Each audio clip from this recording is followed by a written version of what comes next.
Assalamu alaikum wa rahmatullah. Daawadayaal ku soo dhawaada Farxiyo Qalif Show. Anigoo Farxiyo.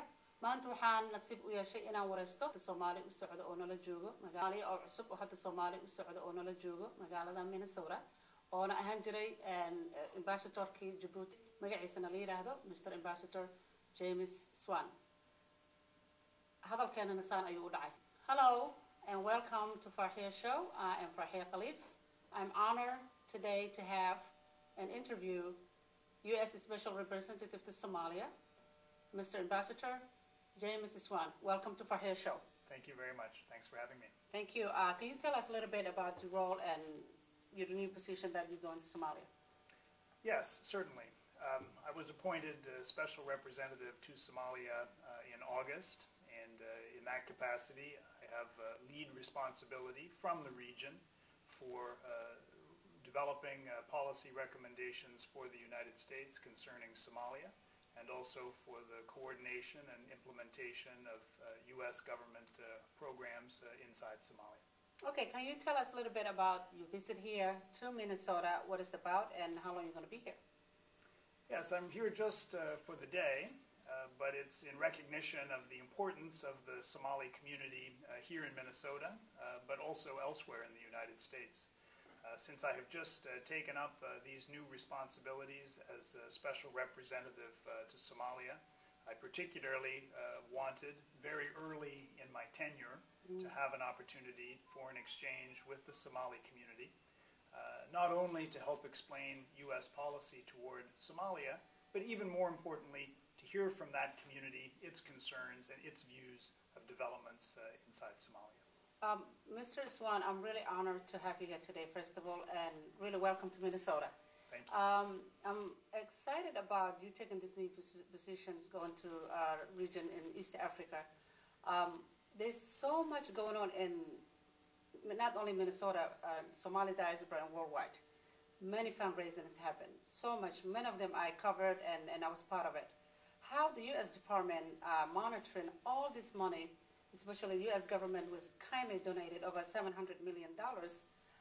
There's information that we're receiving that militants that in Somalia called Al-Shabaab are making sure that all this food and donations, all these things are being sent to people who's in need in East Africa. They are making sure they're not reaching because of they are there and saying that this is not the way it's supposed to happen. Yes, the U.S. government assistance, as you mentioned, to the region is some $700 million for famine relief this year, of which more than $175 million is for activities inside Somalia. So it's an important contribution. The U.S. is not alone, however. There are many other countries that have stepped forward to help, including Turkey, Middle Eastern countries, traditional donors from Europe and the like. So it really has been a collective international response. We are absolutely very much concerned about Al-Shabaab's continued impediments to international relief getting into areas where it is present.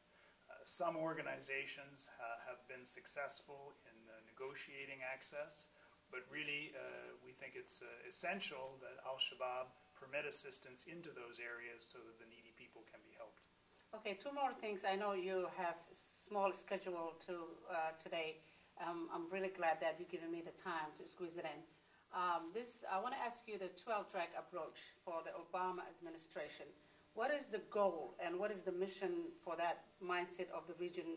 And I think maybe I read it about it's going to be included both land, Somaliland in that region. Can you explain a little bit what is the dual approach of the Obama administration's goal?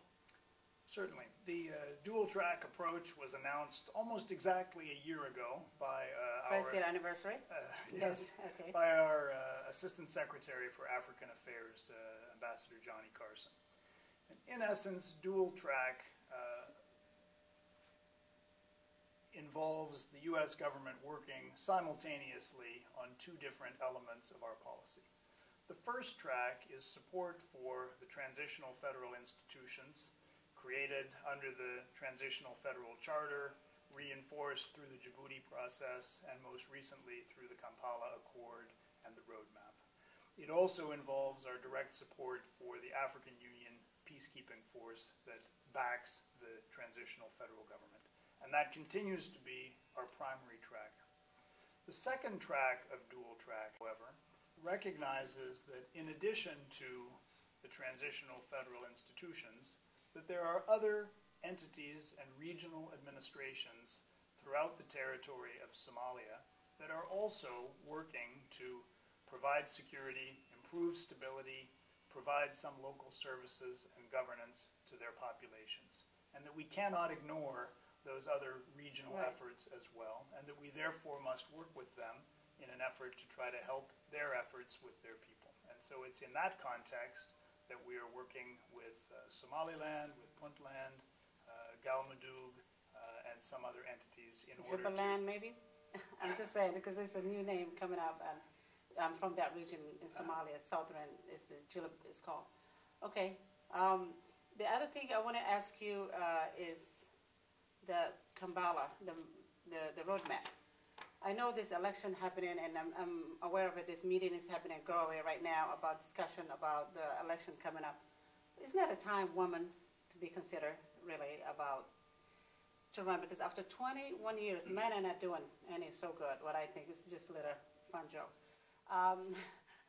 But I hope the U.S. government and other countries, the world, consider it's a time for maybe women to give the opportunity to be part of it, maybe see what happens.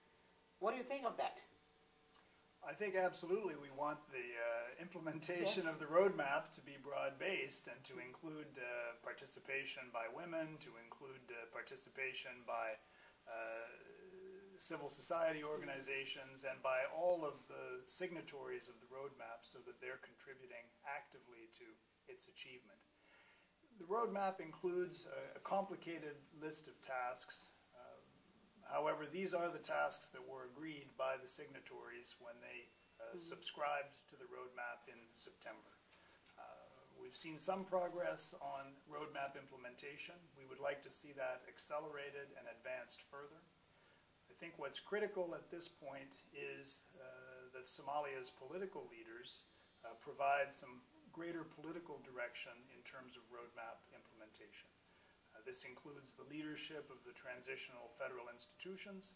It includes other signatories, Puntland, Galmudug, elements of Al-Sunawa Jama, so that we can indeed move forward and see the roadmap brought to a conclusion. We think it is of critical importance that we get to the end of the transition as called for on by August 20th of 2012, so that Somalia's political leaders can turn from internal disputes over who rules to the much more important question of how they deliver services to the Somali people, how they ensure good governance of Somalia, and ultimately how they develop and agree and implement a development strategy that will benefit the Somali population. And I hope so. Yes. All right. Well, in any case, it's been a pleasure to speak with you today, and thanks very much for this opportunity to speak with you and with your viewers. Thank you so much, and I wish you all the best for your new position in Somalia. Thanks so much. Thank you. Daawadayaal, barnaamijkan halkan ayuu ku egyahay. Mr. Iswan aad u jeedaan. Thank you all. Our program ends today here to chat and interview with Mr. Ambassador James Iswan. Have a good day. Thank you. Okay.